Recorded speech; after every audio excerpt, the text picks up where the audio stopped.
Welcome to No Remorse Woodworking, where I use reclaimed wood for various projects. It's early January. I hope you've all had a good new year. As everyone else, I'm hoping that this COVID business will soon end.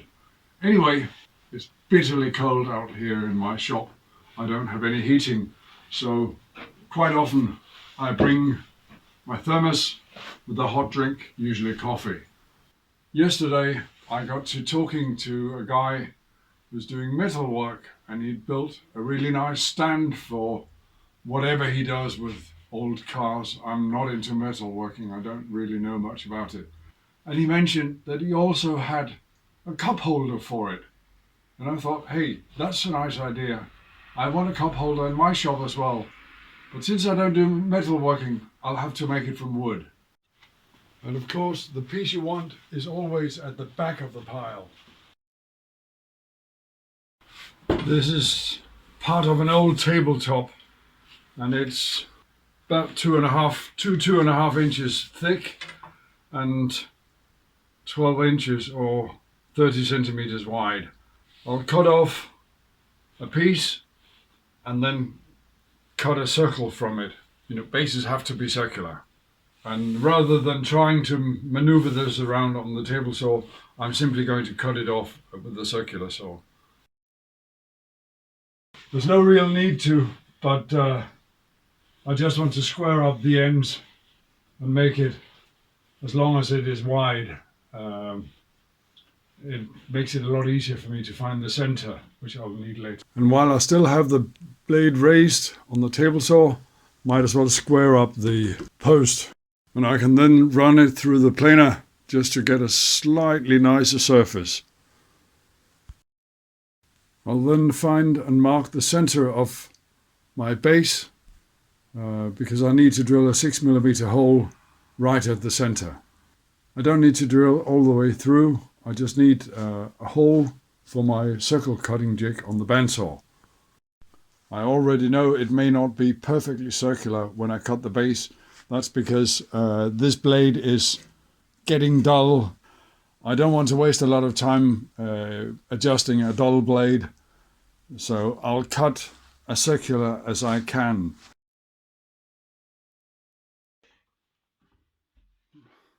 Seems I was chasing myself because the blade kept drifting inwards, so I ended up cutting more and more of a spiral, but I got there in the end.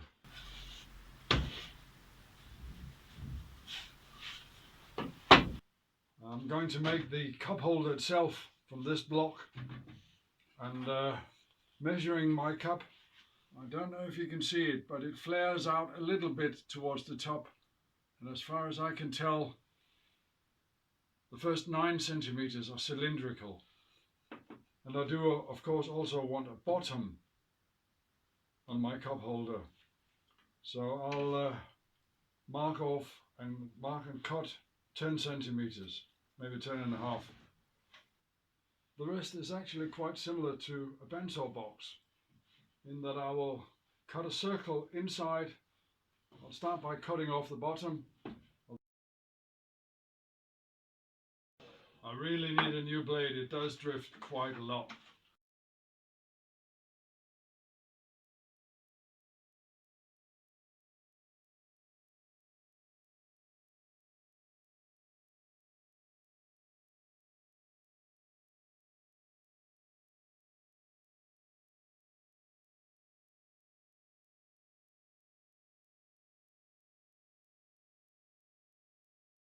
Let's see if the cup fits.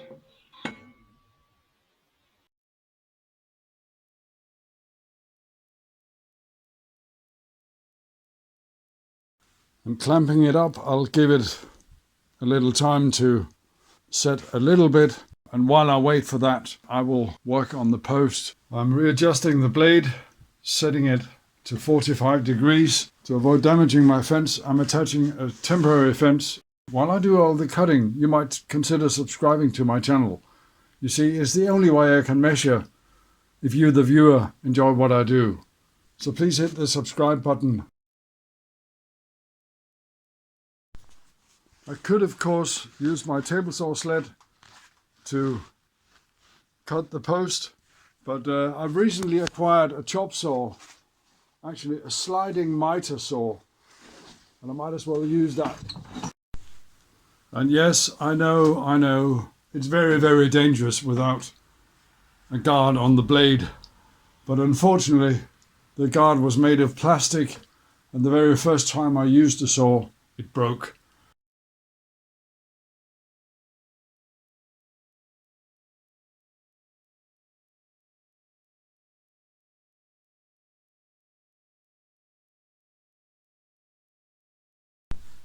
And just for fun, and because I can, I'll cut the top at a 45.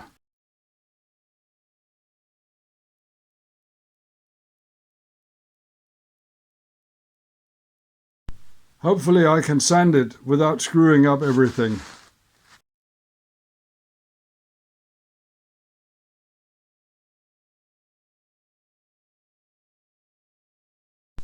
I'm trying to work out how to put everything together.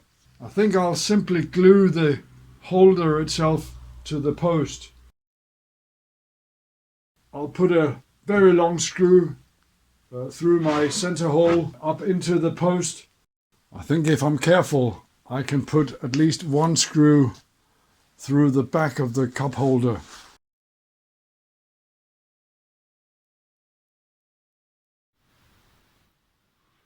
And there it is, my Woodworkers cup holder.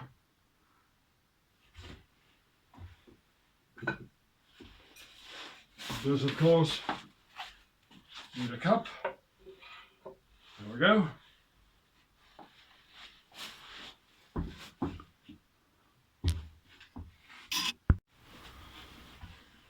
And there it is, my Woodworkers cup holder. I hope you've enjoyed this video. If you have, please leave a like. Thank you very much.